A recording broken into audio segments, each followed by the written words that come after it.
A liquid drop having surface energy E spread into 512 droplets of same size.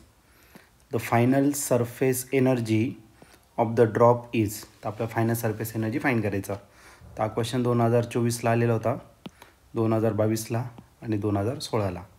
याच्या 4 ऑप्शनपैकी A option आहे 2E, बी option आहे 4E, C option आहे 8E आणि last D option आहे 12E.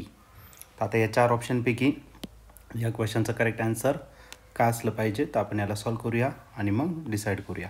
तर सर्वात पहिले काय दिलेलं आहे आपल्याला सरफेस एनर्जी दिलेली आहे. पहिल्याचा सरफेस एनर्जी त्याला आपण एक काम करू E1 कन्सिडर करू आणि हा जो E1 आहे तो किती दिला आहे तर E इतका दिलेला आहे. ओके. आणि नंबर ऑफ ड्रॉपलेट्स दिलेले आहे आणि ना नंबर ऑफ ड्रॉपलेट किती दिले आहे तर 512 एवढे ड्रॉपलेट्स दिलेले आहे आपल्याला. ओके. त्याच्यानंतर प्रत्येकाची साईज सारखीच आहे. तर आपल्याला फायनल सरफेस एनर्जी या ठिकाणी काय करायचं फाईंड करायचं आहे. फायनल सरफेस एनर्जी आपण कशाने करू तर E2ने रिप्रेझेंट करू. आता या केसमध्ये आपल्याला law of conservation of volume या ठिकाणी यूज करायचं आहे. म्हणजे सिंगल ड्रॉपचं व्हॉल्यूम या ठिकाणी आपण व्हॉल्यूम कन्झर्वेशन घेऊ. Volume of single drop is equal to volume of n droplets. Okay.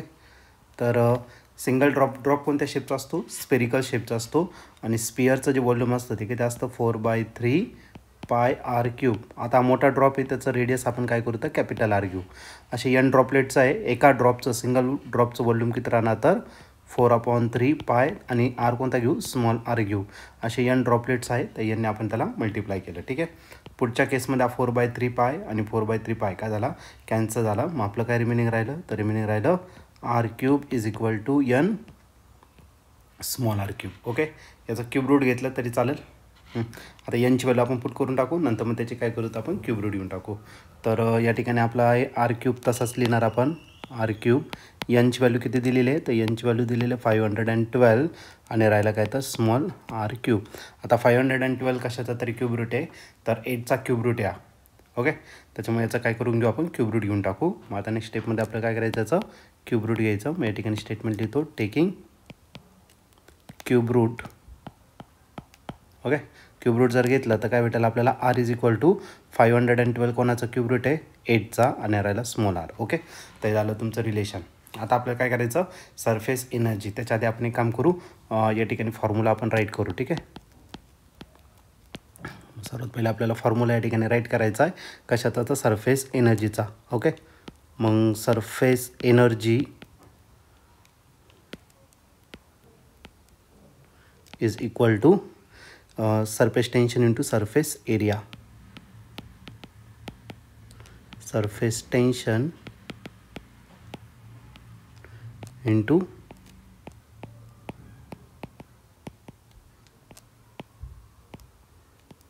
Surface area हा कोणाचा फॉर्म्युला आहे सरफेस एनर्जीचा फॉर्म्युला आहे. ओके. आता सरफेस एनर्जी आपण कशाने रिप्रेझेंट केलं तर सरफेस एनर्जी रिप्रेझेंट केलं लेटर ईने रिप्रेझेंट केलं. सरफेस टेन्शन टीने रिप्रेझेंट करू आणि सरफेस एरिया जो आहे तर तो काय असणार तर ए इतका असणार. ठीक आहे. डायरेक्टली आपण ए सरफेस एरिया घेऊन टाकू. मग आपल्याला काय करायचं दुसऱ्याचा सरफेस एरिया फाईंड करायचा आहे. मग आपण राईट करू शकतो therefore E2 divided bye E1. E2 म्हणजे नंबर ऑफ ड्रॉपलेटसाठी आणि सरफेस टेन्शन टी इतकाच असेल आणि त्याचा सरफेस एरिया किती असणार 4πr². ओके.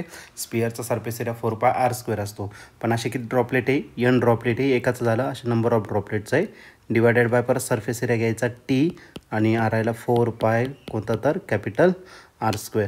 आता नेक्स्ट केसमध्ये काहीतरी कॅन्सल होणार जसं की इथला टी आणि टी काय झाला कॅन्सल 4π काय आला कॅन्सल राहिला. मग E2 आणि बघा E1ची व्हॅल्यू किती आहे तर E1ची व्हॅल्यू किती आहे तर E इतकी ते आपण या ठिकाणी पुट करून टाकू E आणि पुढे काय राहिलं तर स्मॉल r² तसाच ठेवला मी आणि n किती दिलेलं तर 512 आणि कॅपिटल R जो दिसतोय बघा कॅपिटल R त्याची व्हॅल्यू किती आहे 8 स्मॉल r. मग ते आपण या ठिकाणी पुट करून टाकू 8 स्मॉल r त्याचं काय करायचं आपल्याला स्क्वेअर करायचा. ओके.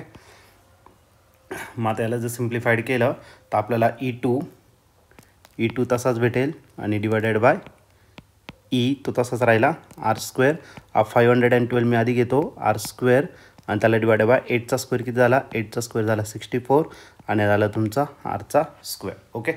आता नेक्स्ट केसमध्ये काय होणार आहे तर इथला R² आणि R² काय झाला कॅन्सल झाला. ओके. आता ही 64 आणि 512 एक 64च्या टेबलमध्ये जर 64ला तुम्ही 8ने जर मल्टिप्लाय केलं तर 8 4 किती झाला 32 कॅरी 3 8 6 48 प्लस 3 किती झाला 51 म्हणजे 64च्या टेबलमध्ये 8 नंबरला किती येतं 512 आहे. ओके. मग तुम्ही डायरेक्टली त्याला काय करू शकता सॉल्व करू शकता. ठीक आहे. डायरेक्टली याला डिवाईड करून टाका मग आपलं फायनल आन्सर भेटून जाईल. मग काय भेटेल आपल्याला फायनल आन्सर तर आपल्याला भेटेल E2 divided by E is equal to आधाला फक्त 8. मग आपल्याला E2च फाईन करायचं आहे. मग E2 किती भेटणार तर 8 टाइम्स E एवढं भेटेल आपल्याला आणि हेच या क्वेश्चनचं काय असणार तर फायनल आन्सर असेल. ठीक आहे. तर E2 is equal to 8E या क्वेश्चनचं काय असेल फायनल आन्सर. आता तुम्ही ऑप्शन जर चेक केलं तर ऑप्शन नंबर C जो आहे तो या ठिकाणी आपला करेक्टली मॅच झालेला आहे. मग ऑप्शन C या क्वेश्चनचा करेक्ट आन्सर असेल. ऑप्शन C म्हणजे काय 8E हे त्याचं फायनल आन्सर असेल.